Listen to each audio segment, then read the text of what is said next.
بہت اہم بات یہ ہے کہ سب پس منظر کے باوجود ایسے ہی ہے جو اب بھی چل رہا ہے، جس کی وجہ سے اب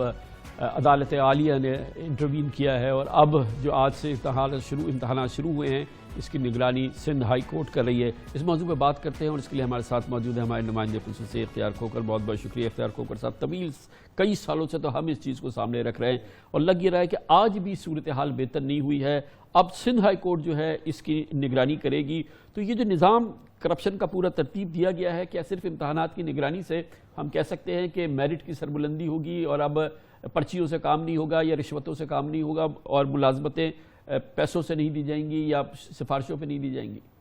خان صاحب یہ کہنا تو بہت مشکل ہوگا، کیونکہ یہاں جو جس قسم کا سسٹم مطلب ایوالو کیا ہوا ہے اور جس قسم کا ماحول رہا ہے اس میں تو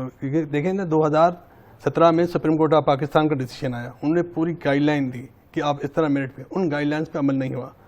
وہ جو کنٹرولر امتحانات تھا 2013 کے امتحان میں جس کا پورا نتیجہ نل اینڈ وائڈ ہوا، وہ آج بھی کنٹرولر امتحانات ہیں۔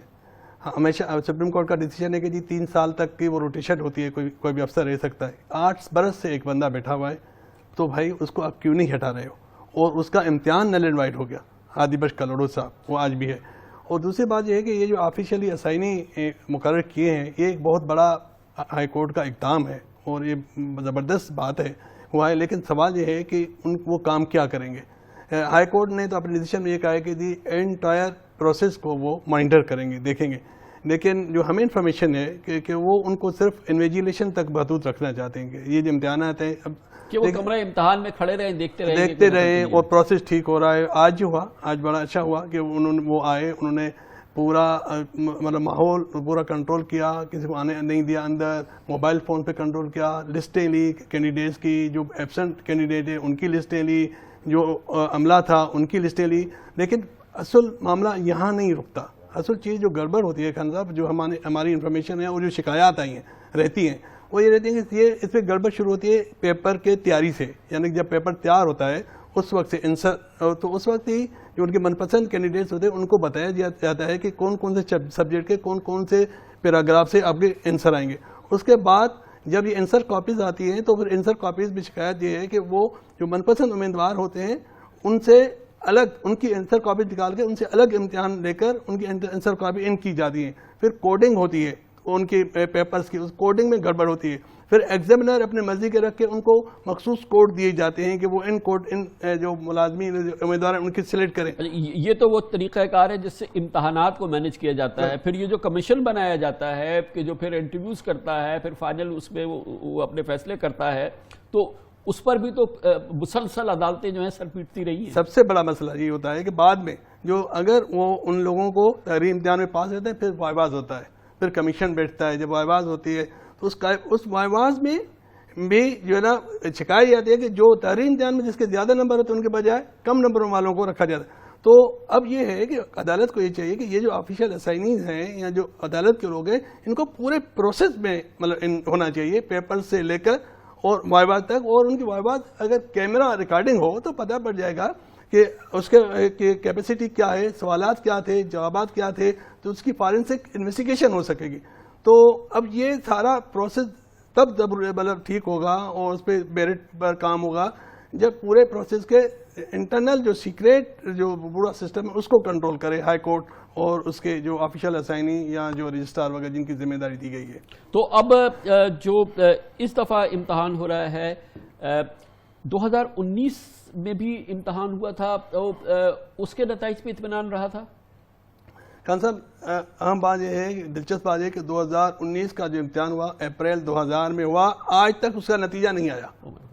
اور 2013 میں کے امتحان کا جو فیصلہ دیا تھا کورٹ نے اس پہ سب سے اہم پوائنٹ یہ تھی اس امتحان کی ایلیجیبلٹی کی کہ وہ ایلیجیبل اس لیے ہی امتحان ہے، اس کی انٹیگریٹی اس لیے نہیں کہ اس کا نتیجہ بھی 1.25 سال لیٹ ہوا تھا۔ اب اس امتحان کو بھی 1.25 سال سے زیادہ عرصہ ہو گیا ہے، یہ تو 1.5 سال ہو گیا، یعنی کہ ابھی 2019 اپریل کے امتحان کا نتیجہ نہیں آیا، اب نومبر میں 2020 کا امتحان شروع ہو گیا ہے، اپریل 2019 کا نتیجہ نہیں آیا، اور 2020 کا ہو رہا ہے۔ اور اس کا ایک سبب یہ بھی بتایا جا رہا ہے کہ جو کنٹرولر صاحب ہیں وہ چاہتے ہیں کہ 2020 کا بھی امتحان لے لے تاکہ بعد میں وہ یہ موقف اختیار کر سکے، کیونکہ میں نے نیا امتحان لیا ہے اس کو مجھے پروسیس کمپلیٹ کرنے دو، تاکہ وہ ہٹایا نہ جا سکے اپنے عہدے کو برقرار رکھنے کے لیے۔ لیکن اس سے عدالت کے فیصلے میں لکھا ہوا ہے